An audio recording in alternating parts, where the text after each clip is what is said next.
Welcome to PTI, boys and girls. I'm Chris Gehrz, along with Sam Mulberry. And we're your hosts, along with Professor Amy Popka, not just for this webisode, but also for the online version of CWC GES 130, Christianity and Western Culture, a kind of staple of the Gen Ed curriculum at Bethel that you all will be taking this summer.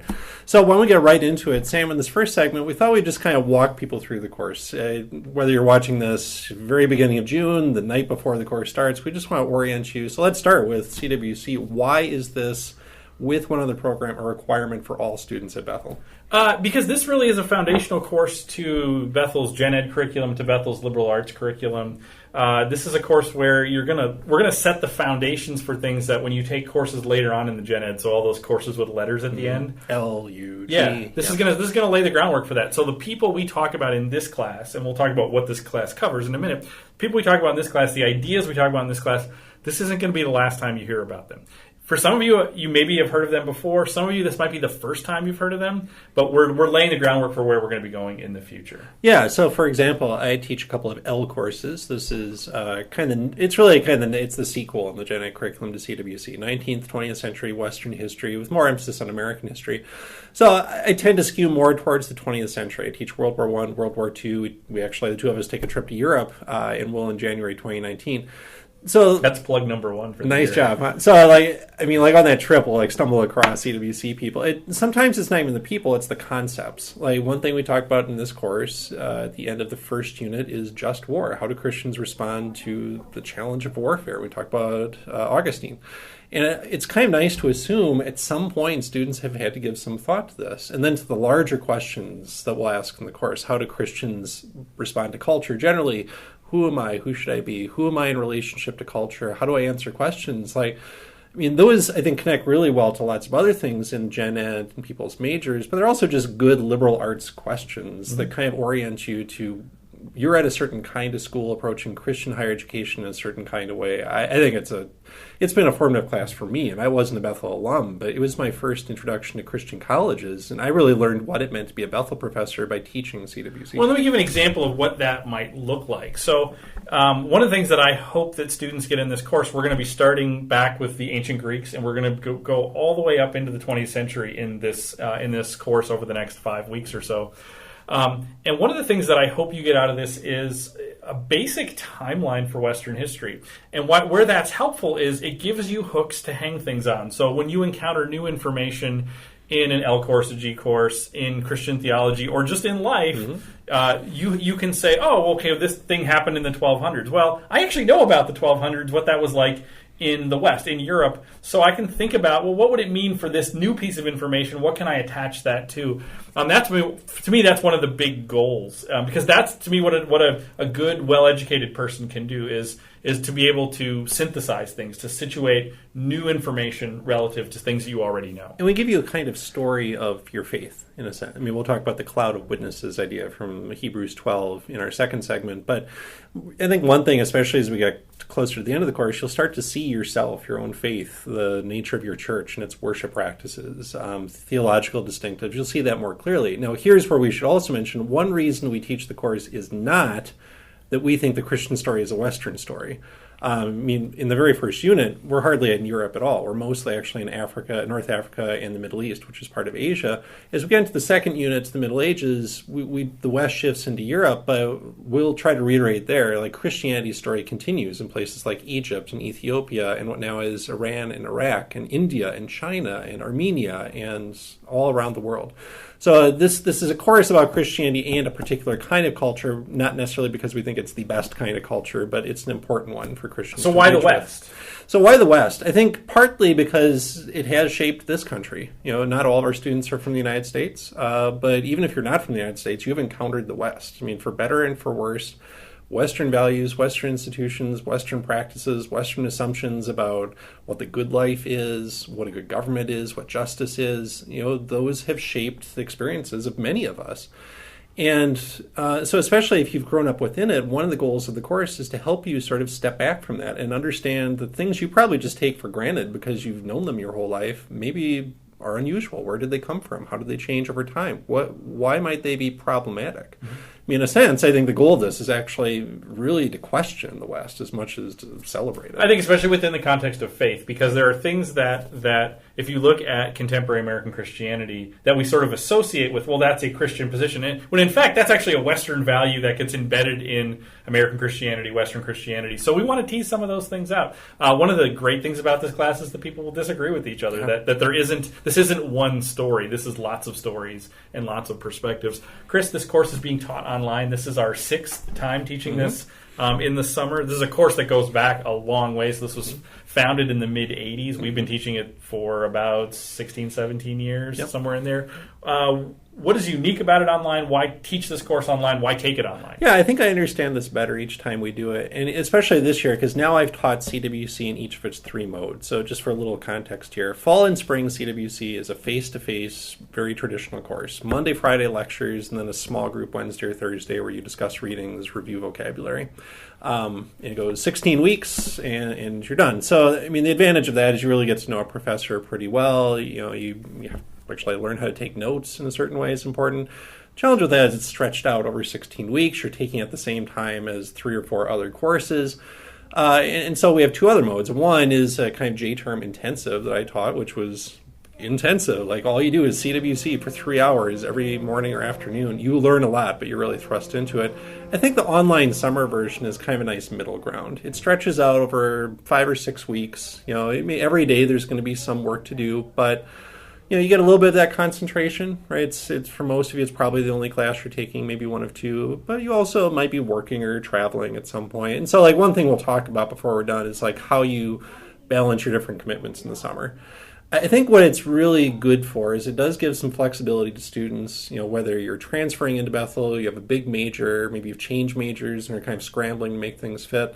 I think for some students, it actually is just a really good way of taking the course. I'll admit, when we first started teaching this, I was pretty skeptical of the value of an online model. And I think, given my druthers, I'd still prefer students take it face-to-face. But we've had some students who really do well taking it online for whatever reason. Mm-hmm. I think one of the other things that having been part of this course for over 20 years as a student, as a TA, as somebody teaching it, one of the things I appreciate about the online course that we can't do in the face-to-face course is in the face-to-face course, it's like we're on a track and we're all there together. And that's sort of true of this. Now, when we're in face-to-face, we can sometimes point to things as we go by and say, oh, we can't really talk about this, but that's there. Mm-hmm. In the online course, the way when you get into the virtual museums, there actually are paths you can go down, different paths. So there's going to be some choice in there that isn't there in the face-to-face course. I think that's actually pretty exciting. So it allows us to actually give you more content and let you make some choices in terms of really following the things you're particularly interested in. And finally, in a sense, this course is taught by a good chunk of our faculty. So you'll see this a little bit in the museums. We'll have interview clips, but especially in I think we have 10 documentary films we made that essentially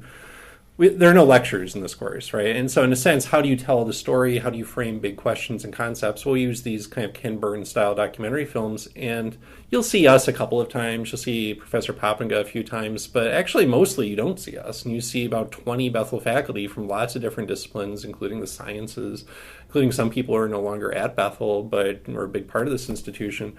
In a sense, they will be your teachers, and they'll reflect from their own vantage point, their experience, their disciplines on the importance of the history we're talking about. So I think it's also, in that sense, it is a good kind of introduction to Bethel, which, especially those of you who are new to Bethel because you're coming from high school or coming from another institution, it kind of maybe gives you a taste of what Bethel culture is like. So, Sam, why are we doing these webisodes? We've mentioned they're documentary films, they're virtual museums, they're reading assignments, tests. What role do these webisodes play? This really is the interactive component of the course. In face-to-face CWC, we would have 2 lectures a week, and then you'd be part of a small group where you're working closely with one professor and around 17 other students. So as we were building this course, we really tried to think about how do we have something that's sort of like that small group, a chance where we're not going to ever be introducing new content during the webisodes, but what we're going to be doing is unpacking it. So this is our opportunity to maybe dig into a reading more, to maybe think about some of these questions more deeply. And I also think to synthesize, to say, okay, we talked about all this stuff this week. This is one more chance to try to pull all the threads together. It's also a chance to be interactive. This is where we're going to be encouraging you to write in questions to us. Now, if we were all in a classroom, somebody asked a question, you everyone would hear that question, would hear the answer. So how do we do that in the online course? Well, this is an opportunity to do that. So sometimes we'll be addressing your questions in this. Yeah, so I mean, in a sense, because we've taught it for a while, we kind of know the questions students have at certain points with certain readings. But I mean, I think it's really helpful if you just, I mean, essentially it's your version of raising your hand, of coming to office hours. And it's probably better to start that early. We will keep mentioning this, but if we can establish that culture right off the bat, that's great. The other thing we'll do as part of this is we'll build a little discussion. And this is unlike a lot of online courses. This does not have an extensive discussion component, but at least at 3 or 4 points during the course, we'll frame a discussion board, a question or two for a discussion board. You'll go on. It's a short writing assignment that you have to do. So to get us kicked off, and this is going to be your assignment what is our discussion board? What do we want them to think about and write about before the class starts on June 20th, Sam? So we want to know who they are. Yeah, we know who you are. So introduce yourselves in the same way we'd introduce ourselves in class. And then we want to know sort of your experience with online classes, because that's really helpful for us to know. As we go further in time, we encounter more and more students who've taken online courses. I don't know that this will look like other online courses you've taken. Some students have never taken one. So we want to know a little bit about what you've experienced, and then what questions you might have about that, because we would love to address those things up front. Yeah, I mean, and your answer might be, I've never taken an online course. I have no idea what to expect. It might be I've done many of them, but this feels different. I mean, I think some things you might want to think about. How is it different just that's a summer course, right? And then add the other remove of you're not meeting. So like there is a structure to the course, but a lot of it is self-imposed. Like there are regular assignments, but you're kind of responsible to keep up with them. What is that going to mean for you? Some of you, like, that's when you're going to come alive. Like, you really will relish this. Some of you, that's going to be a challenge. And you're going to have to think about how you manage time and when you do that work every single day. Some of you, you've already planned trips, and that's fine as long as you've got an internet connection and you can keep the assignments going. Now, we will try to post things like a week in advance so that if you need to work ahead, you can, but especially with exams, understand you need to look ahead in your schedule, make sure you have a way of completing things on time, because you can't just email us the night before and say, by the way, I'm going to Colorado, I'm not going to be able to do this. So think about that a little bit. Respond to the discussion board. You certainly write your own post introducing yourself. For the other question about online, you can respond to other people, or you can start a thread yourself, however you want to do it. But we'll be doing that a few times during the... Yeah, and I would say to make that experience richer, it's important to read what other people write. Mm-hmm. Even this introduction thing, it's easy to be like, well, everybody's right. But read those things, because that's where you're going to start to learn about who you're taking this class with. Chris, as students start to take this course, what are things that they should be thinking about? Yeah, so I mentioned that some students really seem to thrive in an online course. And, I think there's a mix of that. I mean, for some people, it's like you really love, like Sam mentioned the idea of choosing your own adventure in these, you just got really excited about that. Most courses like this are very directive, it's check this box, check that. And this one has some of that, but consciously we set it up so that you can get lost in museums. And so, I mean, maybe that's important for you. I think you just have to know yourself really well. For some of you, it's going to go really well because maybe you've had some experience with college. Maybe you just know you're a very self-motivated, self-directed, kind of self-regulated kind of person. I think the challenge for some people is you're accustomed to having a professor there looking you in the face 3 times a week or 5 times a week telling you here's what you're supposed to do. You need to take on a lot more of that responsibility yourself. And so it's not to say you can't do it, but that'll be the challenge, maybe more so than memorizing content or something. I think the other big challenge, and this makes me think of when I was in grad school, because at every other point in my life when I was in school, I was surrounded by other people who were all also in school. So it was sort of natural to be like, well, I need to take this time to sit and do my work. Thing with the summer courses, you're maybe surrounded by people who aren't taking a class. So really thinking about where are you going to carve out that time. I mean, my recommendation is always the earlier in the day you do it, the better, because then you can do it, get it done with, and go on and do the other things you need to do. But I think scheduling yourself becomes a really important thing, because you're probably not in an academic context at this point. Yeah, the flip side of that is in some ways you might see some of what we're doing more clearly. I mean, in the sense of this course is fundamentally about how do Christians relate to culture. And it's a little odd asking that question when you're in the middle of a Bethel bubble and it's an academic culture with fellow students. You're actually going to be out in the world as we talk about what it means to be in the world but not of the world. So some of the better student reflections I've had, they directly try to connect the historical content with a contemporary experience. Like I had a student who was nannying, and they took a trip to Washington, and she wrote this great reflection about the Founding Fathers, as she was sitting on the National Mall looking at the Washington Monument. So, or maybe it's work or something. We'll talk about that at certain points. So I think there are ways you could actually enrich the course and make it a truly distinctive experience if you throw yourself into it. Welcome back. One of the other things that we're going to be doing on these webisodes is kind of playing some games to kind of get us into the content in some different ways. So our first game is something that we call Heads on Sticks. Heads on Sticks. Heads on Sticks, where we embody... so we're going to be doing a little bit of role-playing here, Chris. We'll draw on our rich abilities as actors. That's right.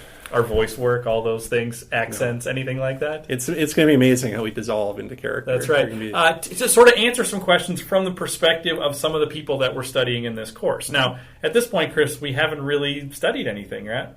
Not really. Not so much. So instead, we're going to have some people that you might be familiar with thinking about one of the big questions in CWC. It's the theme verse for CWC is Hebrews 11 through 12:1, which talks about the great cloud of witnesses. The people who've come before us who sort of look down on us and inform us about what it means to be a person of faith. So we're going to talk to some celebrities maybe about That's fair. About who's in their cloud of witnesses. I think I'm up first, Chris. Who am I? Sam, you are LeBron James. You just pulled off, I think, a pretty remarkable sporting achievement, bringing a not-so-great Cavs team back to the finals against the Warriors. Who is in your cloud of witnesses? Well, Chris, the Boston Celtics were a worthy foe. We're excited to see Steph and the gang one more time. Sure, run it back for a fourth time. We'll try to even the slate here. As I'm thinking about who's in my cloud of witnesses, Chris, what's my nickname? The King. I'm the King, right? King James. So in my cloud of witnesses, I find another. Isn't Richard Petty the King? Well, yeah, but that's a different story. Okay, and he's no longer with us, too. It's true. Continue. So, yes. So I'm going to look to another Christian king, maybe one of the first real powerful Christian kings, and that is Constantine. Right? Constantine won improbable victories. Think about the Cavs in 2016? Something like that. 2016 Cavs. Nobody thought we could beat that Warriors team with their 73 wins, but we went out and did it. That's sort of like Constantine, at the gates of Rome, the Battle of the Milvian Bridge, I didn't think he was going to pull it out. They're my Maxentius, and I'm Constantine. Constantine, little known fact, had an amazing step back three. That's right. Just uncanny. No, it's a great choice. All right. That makes total sense. My turn to play. Sam, who am I? Chris, you are Charles Lindbergh, American aviator and many other things. Minnesota legend from That's Little right. Falls, Minnesota. So why am I here, Sam? Who is in your cloud of witnesses, Charles? Oh, so Charles Lindbergh. Is Charles Lindbergh, I'm a very self-sufficient person, so I'm not sure I really need to look up to anyone. I'm the one who flew across the Atlantic solo. I am the one who tried to save the world's endangered species. But one person I admire, and Professor Gehrz is studying this, is I have a very unusual kind of religious story. I did not go to church. I saw no need for organized religion, but increasingly through my life, I really did have deep-seated spiritual beliefs in the nature of God and mortality and eternity. And so I'm drawn to someone like Benjamin Franklin, the 18th century American, who in his autobiography says that he stopped going to church. He thought it was more useful to spend the time studying and improving himself. He didn't really like the dogmas of different Christian denominations, but he always had certain essential beliefs about God and ethics and metaphysics. And I like that he felt like he could just figure this out reasonably on his own. He didn't need to inherit tradition. He could just decide this for himself. And that really has guided my religious story as well. Fantastic. Okay. Have a good summer, Charles. Chris, who am I? Sam, you are Errol Morris, esteemed documentary filmmaker, and I believe hero of one Sam Mulberry, who recently made a documentary about teaching at Bethel. So who's in your cloud of witnesses, Errol? Well, I am famous for, as you say, making documentary films, and particularly films where we ask some really difficult questions to people of power at times. So I'm in my cloud of witnesses, I find the 17th century scientist Galileo, right? He was willing to ask some difficult questions about the nature of the universe. He even got in trouble for it, right? But he kept pushing, and he kept thinking about What is authority? What is truth? And he kept seeking after truth. So I would have loved to have interviewed Galileo, but that wasn't possible. I did do a great movie called A Brief History of Time. That's an interview with Stephen Hawking. So you made A Brief History of Time? Yeah. So you should go back and watch that. It's a great documentary. Okay. Among other things. I was going to ask which of your works you would recommend to students, but I guess that's a good one. All right, Sam, who am I? You are Amy Poppinga. The lost Professor Poppinga, off traveling the world as we are wont to do. So I am, by the way, since I didn't get a chance to introduce myself in the first segment, I am a Bethel grad myself. I'm currently completing my doctorate in Islamic Studies at the University of Exeter in the United Kingdom.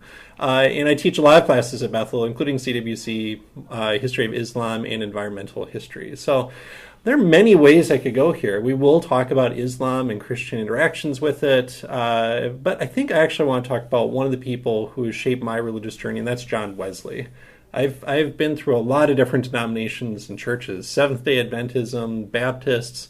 I went to a Lutheran seminary, but I've ended up in a Methodist church in the East Metro, and I really find myself drawn to the Methodist tradition, which starts with John Wesley in the 1700s, because first of all, it's a very practical Christianity. It's not just about what we believe in our heads, but how we live it out, what methods, so to speak, we use in our lives. But it's also a Christianity that makes room for reason, for experience, for tradition. So we inherit Protestant emphasis on Scripture, but we also try to balance it in the middle of the age of reason. And finally, just that's a Christianity that really takes seriously making faith active in love of our neighbors. And for me, that especially means love of maybe non-Christian or non-religious neighbors. And that's not always an easy thing for evangelical Christians to do. So I really admire John Wesley and his influence on Christianity. And will we be seeing more of you this summer? Look for me in Webisode 2. And I think Professor Gehrz is in a much more animated way? Yes. All right. Chris, who am I? Well, you look very familiar. It's like a mirror. You are Professor Chris Gehrz of the Bethel History Department. Yes. So in my cloud of witnesses, I find Philip Spener. Interesting. Yes. Philip Spener is one of the sort of leading founding thinkers of a movement called Pietism.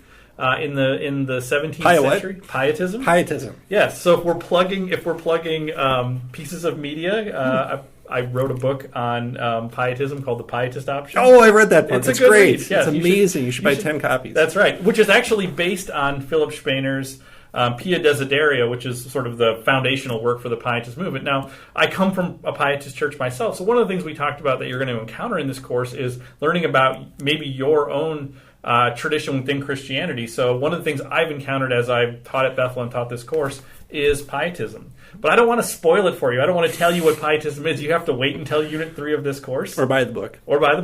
And you'll learn a lot about Philip Spener and about Pietism and how central it is to really Bethel's identity and the ethos here at Bethel. Interesting. I'm just amazed how little gray there is in that picture. That's from Oxford, England, about 5 years ago. All right.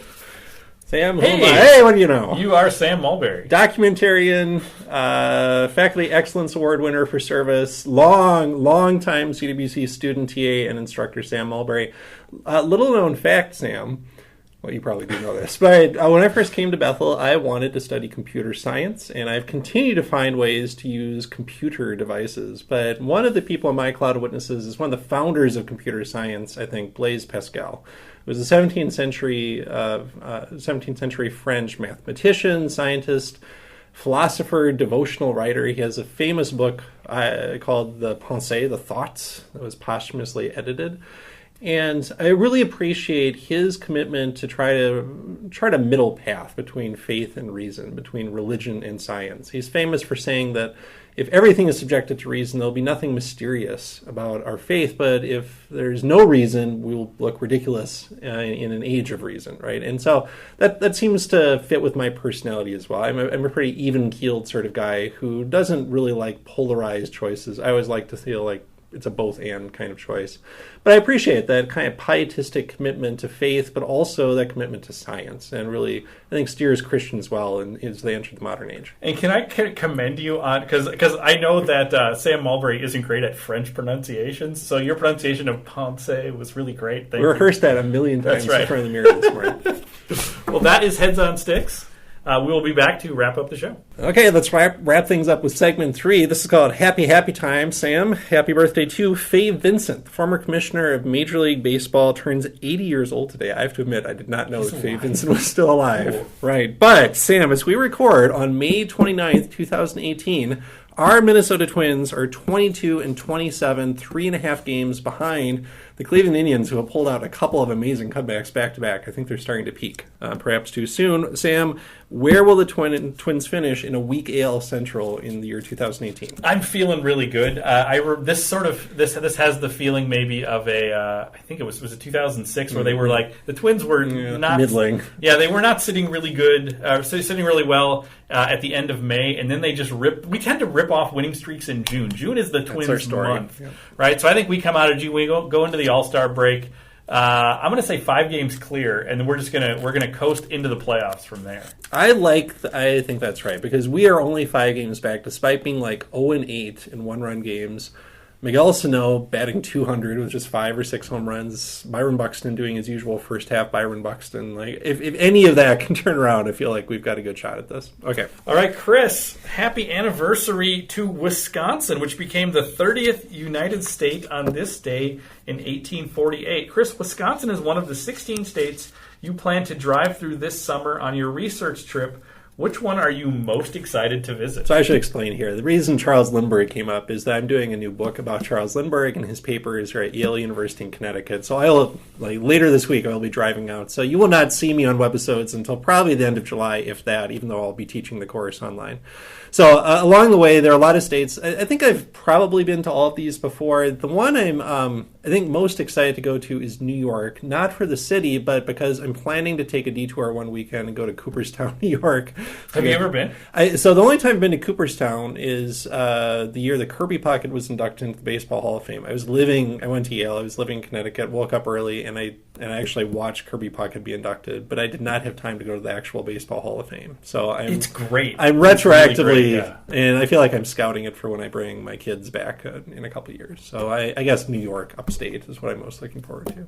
Okay. Sam, happy trails to your spring 2018 sabbatical. Are you ready to come back to work? I am so ready. I'm especially ready to teach. There's lots of parts to my job. Some of them I'm less excited about coming back to, but teaching I'm absolutely thrilled. CWC is core to my existence here at Bethel, so the fact that we get to do this right now is really exciting.